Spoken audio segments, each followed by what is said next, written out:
자, 첫 번째, 대나무.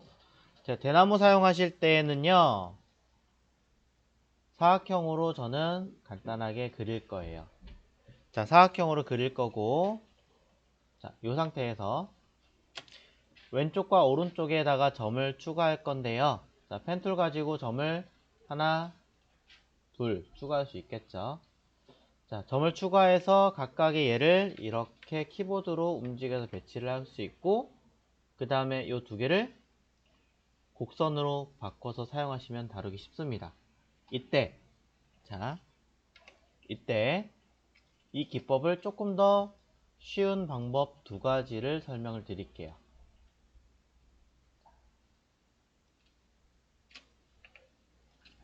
내용에서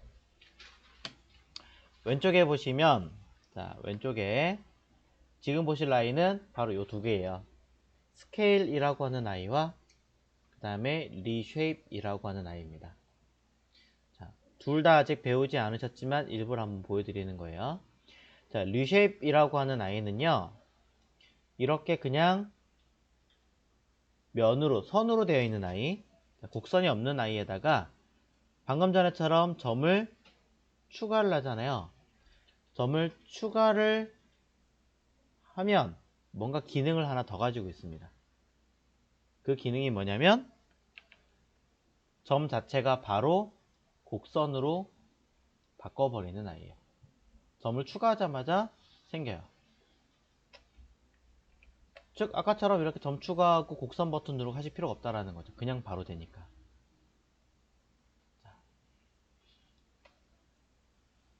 그러고 나서 여러분들은 정렬 배우셨잖아요. 방금 전에.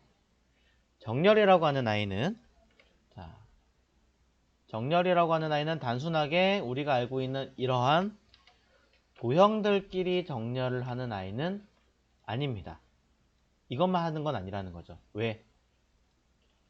이렇게 사이 간격을 맞추는 아이가 특이하게도, 자, 이렇게 제가 형태가 있을 때 전체가 아니라 단 하나라도 점을 빼버리면, 단 하나라도 점을 취소를 해버리면 부분으로 잡았다는 개념으로 잡게 되고요. 그럼 뭐가 되느냐? 점끼리도 알아서 정렬이 먹어요. 즉 점끼리도 위아래 정렬을 할 수가 있습니다. 이런 기능이 있어요. 자, 이 얘기는 뭐예요? 왼쪽과 오른쪽에 점을 추가했지만 얘네들을 똑같이 맞추려면 위아래 딱 맞춰서 움직이게 배치할 수도 있다라는 얘기가 되겠죠.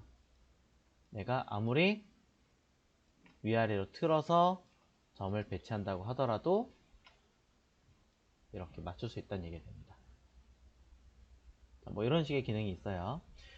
자, 두 가지 모두 안 배웠어도 하실 수 있는 기능입니다. 자, 왜냐면 없다라고 해도 직선을 그어서 그냥 패스파인더로 잘랐다가 합치면 좌우 딱 맞는 곳에 점이 추가될 테니까. 그럼 이 점을 아까처럼 처음부터 곡선으로 눌러서 만들고 사용해도 됐을 테니까. 네. 자, 그 얘기를 드리면서 키보드 방향키로 하나 둘 움직이는 방법을 설명을 드렸지만, 또는 자, 크기를 조절한다는 개념의 스케일이라고 하는 툴이 있습니다. 예죠. 온라인 정렬을 통해서 점도 처리가 가능하다라는 개념을 알고 계시다면, 아직 얘네들도 배우진 않으셨지만, 자, 덤으로 계속 알려드리자면, 스케일은 크기를 조절하는데 두 개의 점을 A라는 점과 B라는 점 사이를 간격을 줄이겠다라는 개념도 어떻게 보면 스케일에 들어가겠죠. 그래서 스케일 툴을 선택하시는 형태에서 보면 중심 마크가 뜨고 바깥쪽에서 마우스를 잡고 그냥 그대로 쭉 밀고 들어가시면 한 번에 줄일 수도 있습니다. 자, 이런 기법도 있어요.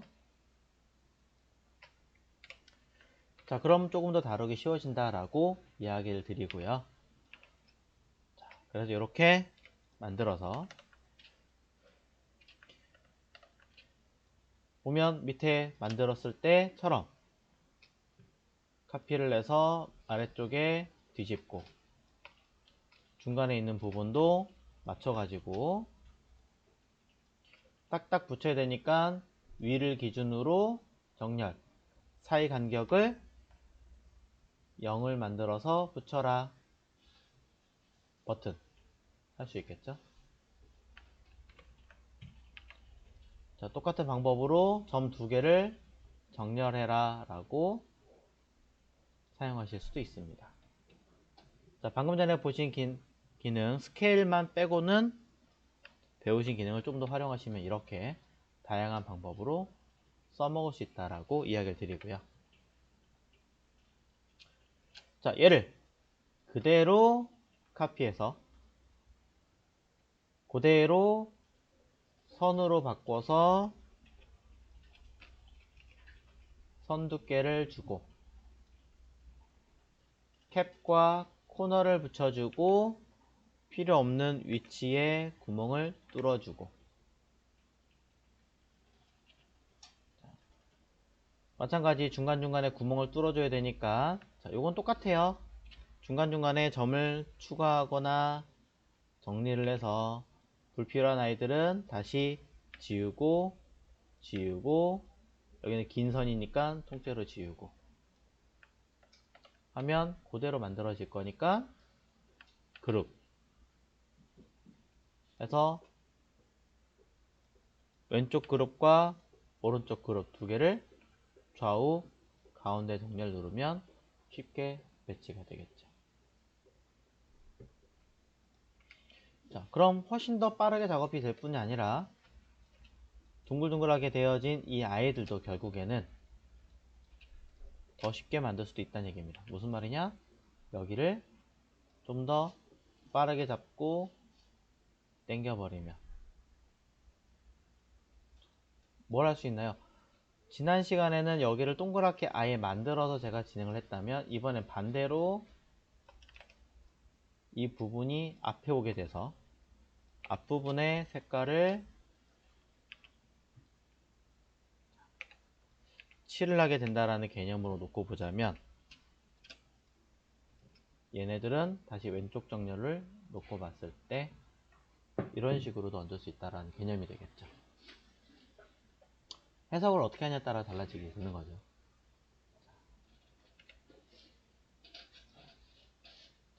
하나의 면, 이 하나의 면을 어떻게 가공하느냐를 그대로 활용한 방법이었습니다. 자, 그렇다면 이 나뭇잎도 한번 해볼까요? 나뭇잎은 동그라미 가지고 해볼게요. 자, 동그라미 가지고 왼쪽의 포인트와 오른쪽에 있는 포인트 두 개를 곡선인데요. 곡선인 아이를 우리는 끝에 컨버트라는 버튼을 눌러서 핸들 자체를 없애버릴 수가 있죠. 핸들을 없애버린다는 얘기는 이렇게 나뭇잎 모양을 쉽게 만들 수 있다는 얘기와 똑같아지는데 이 얘기인 즉슨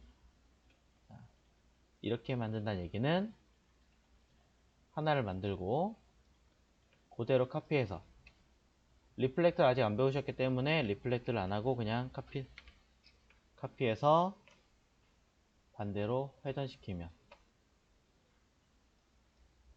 마주보게 될 거고요. 그 얘기는 뭐예요? 왼쪽에 있던 얘처럼 선 두께를 만들어서 패스파인더로 합치고 나머지만 펜툴로 또는 다양한 방법으로 정리를 하시면 된다는 얘기가 똑같겠죠. 굳이 뭐 패스파인더 안 자르겠다 하신다면 그대로 가도 문제는 없을 것 같습니다.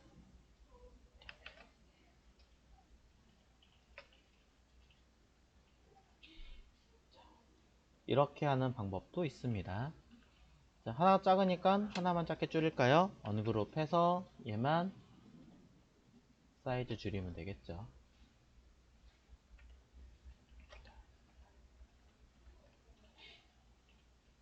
자, 나머지 조립은 하지 않겠습니다. 자, 그래서 지금 보시는 방법 하나 보여드렸고, 두 번째로 넘어오겠습니다.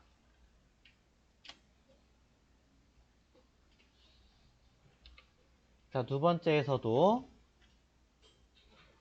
동그라미, 자, 툴을 가지고 사용할 거고요. 선의 두께와 색상을 적당하게 만들어 놓고, 자, 아까 전에는 크기를 조절하는 아이를 배우셨다면 좌우 반전하는 건 리플렉트, 그리고 회전하는 아이도 있습니다. 자, 이런 아이들을 배우면 정말 도움이 많이 되겠죠. 아직 안 배웠기 때문에 간단하게 설명을 드리자면, 이 아이를 선택하시면 해당하는 도형의 중심 표시가 딱 떠요. 그러면 키보드 엔터를 누르는 순간 각도를 물어봅니다. 몇 도 할 거니? 총 3군데 할 거니까 120도 돌릴까요? 카피. 방금 전에 했던 행동에 대한 반복, 컨트롤 D. 그리고 중간 중심점을 Alt와 Shift 누르고 당겨 주신다면 그대로 동그라미. 직접적으로 손으로 돌리시는 방법도 있겠지만 이게 조금 더 명확하게 만들 수가 있겠죠. 자, 이렇게 해서 배치를 하시면 더 빠르게 만들 수가 있고요. 그럼 이 상태에서 선으로 쓸 수는 없으니까 expand 면 처리해버리고, 불필요한 거는 그냥 아예 합쳐버린 다음에 움직이면서 카피. 자, 움직이면서 카피를 할 때 그룹하고 옮겼기 때문에 앞에 있는 색깔과 뒤에 오는 색깔을 따로따로 취해서 처리하실 수가 있겠죠. 이 아이는 지난번에 이렇게 하고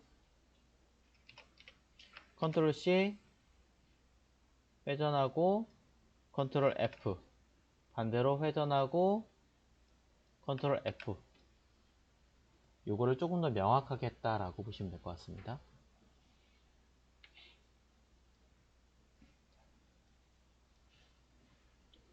해서 두 개의 아이콘 모양을 보여드렸습니다.